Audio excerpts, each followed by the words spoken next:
Chapter 52. There is neither beginning nor end. He became aware of the sun first, moving across the cloudless sky with his unblinking eyes. It moved in fits and starts, then streaked across the horizon, taking the day with it. He thought it should mean something, then realized he could think. Pain came next, the memory of the burning fever, bruises where shaking chills have thrown him around. A greasy burnt smell filled his nostrils, and with aching muscles he heaved himself over.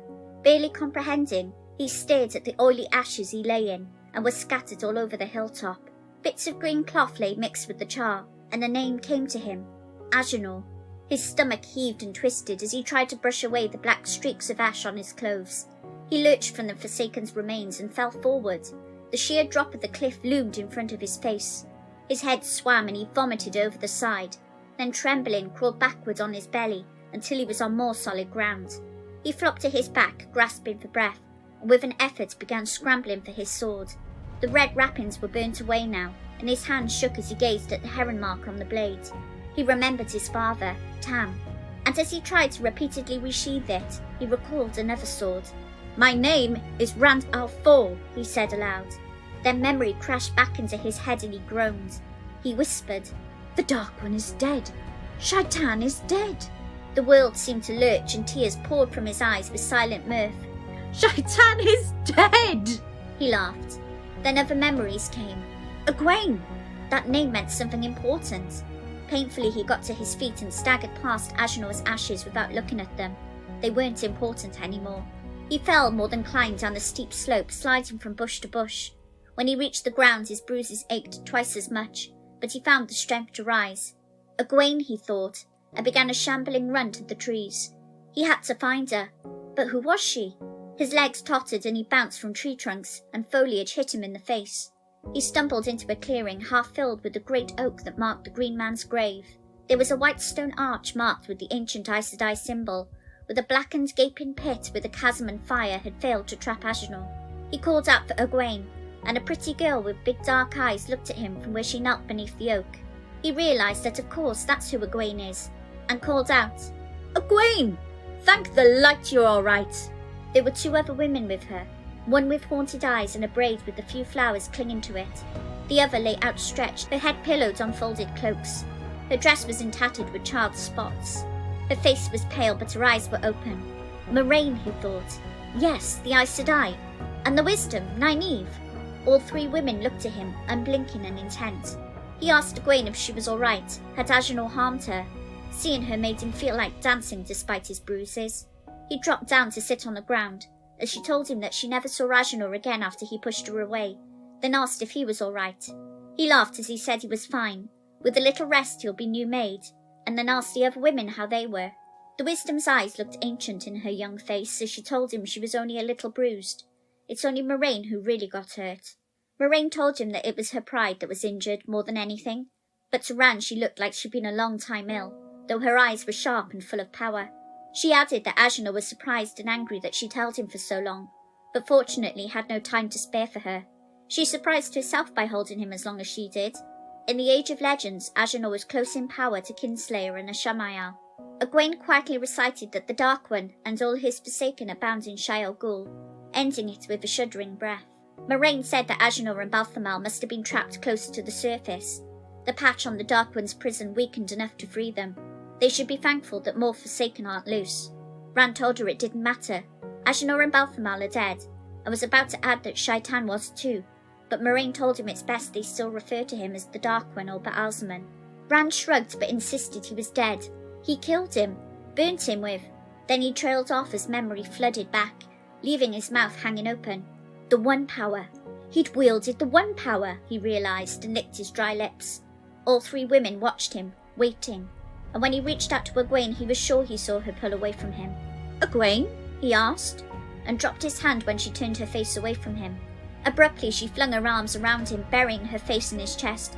"I'm sorry, Rand. I don't care, truly, I don't." Her shoulders shook as he thought she was crying. He awkwardly patted her head as he looked at the other two women. Nynaeve told him, "The wheel weaves as the wheel wills, but you are still Rand al'Thor of Emond's Field. But the light helped me. The light helped us all. You were too dangerous, Rand." He flinched from the wisdom's eyes. He was sad and regretted the loss, but accepted it. Moraine demanded that he tell her everything that happened. He wanted to turn away or make it short, but he told her everything. Tears ran down his face when it came to Carrie Althor, and he cried about the Dark One having his mother, earning a sympathetic look from Nynaeve. He continued to explain about the Sword of Light severing the black cord, and the flames that consumed Baalzamon. He said it wasn't him. The light had pulled him along. Does that make any difference?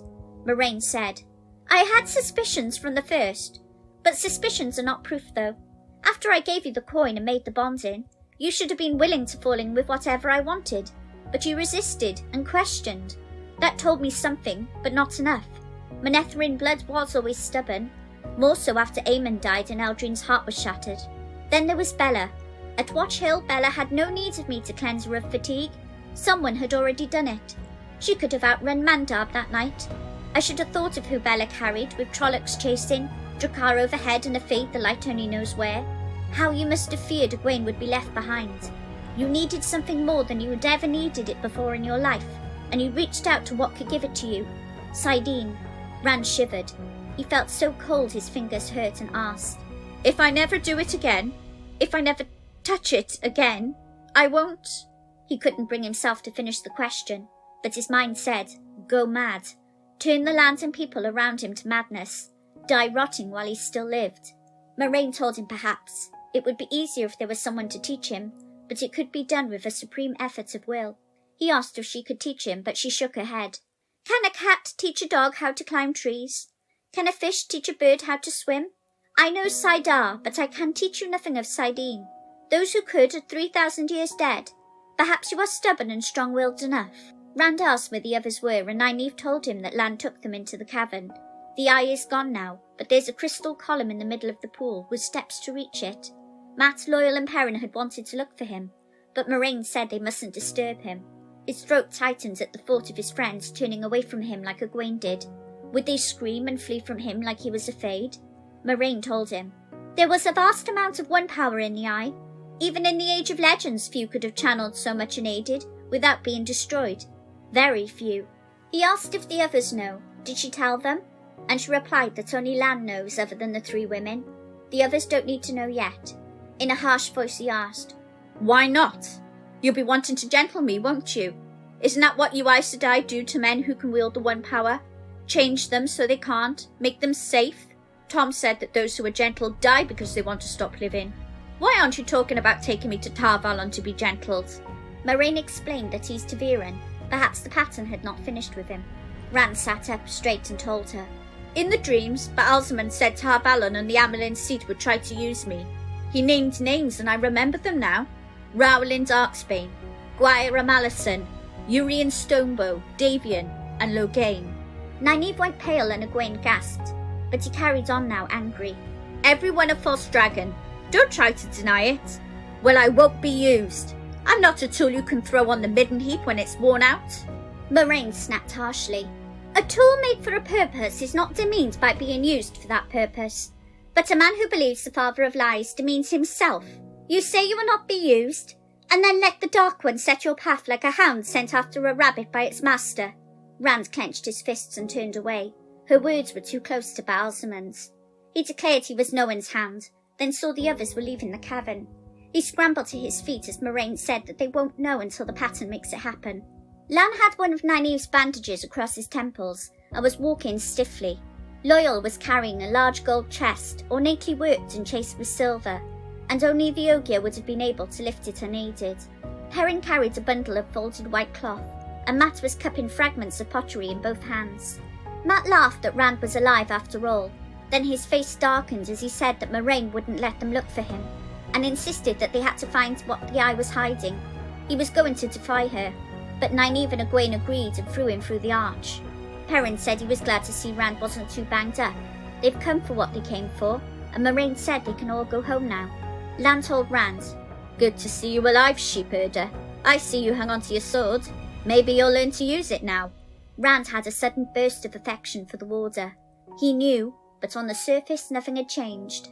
Loyal added that travelling with Ta'Veren has turned out to be more interesting than he expected.